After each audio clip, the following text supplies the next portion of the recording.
সিঙ্গাপুরে কাকের উৎপাত যেন দিন দিন বড় ধরনের জনদুর্ভোগে পরিণত হচ্ছে।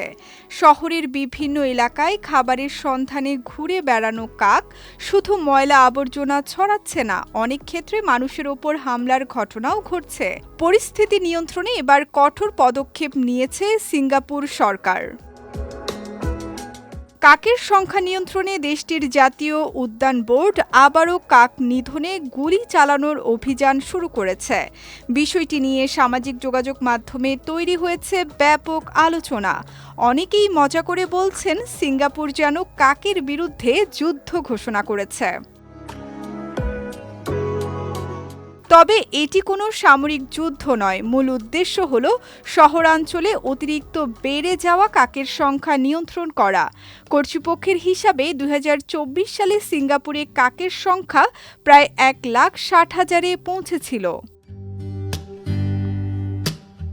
কাকের সংখ্যা বাড়ার অন্যতম কারণ হিসেবে দেখা হচ্ছে মানুষের ফেলে দেয়া খাবার ও উচ্ছিষ্ট। শহরের বিভিন্ন জায়গায় সহজে খাবার পাওয়ায় কাকের দল দ্রুত বংশ বিস্তার করছে। একই সঙ্গে প্রাকৃতিক শিকারীর সংখ্যা কম থাকায় তাদের নিয়ন্ত্রণও কঠিন হয়ে পড়েছে।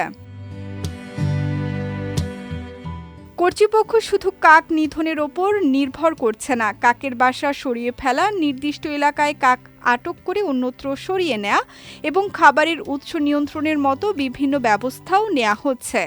২০২৫ সালেই প্রায় ৯,০০০ কাকের বাসা সরানো হয়েছিল। ২০২০ সালে নিরাপত্তাজনিত কারণে সিঙ্গাপুরে কাক নিধনে গুলি চালানোর অভিযান বন্ধ করা হয়েছিল। তবে পরিস্থিতি বিবেচনায় ২০২৬ সালে আবারও নির্দিষ্ট এলাকায় এই কার্যক্রম চালুর সিদ্ধান্ত নেওয়া হয়েছে। কর্তৃপক্ষ বলছে, লক্ষ্য কাকের সম্পূর্ণ নির্মূল নয়, বরং মানুষের নিরাপত্তা ও শহরের পরিবেশ রক্ষায় তাদের সংখ্যা একটি নিয়ন্ত্রিত পর্যায়ে রাখা। সঙ্গীতা শাহ, বিজয় টিভি নিউজ ডেস্ক।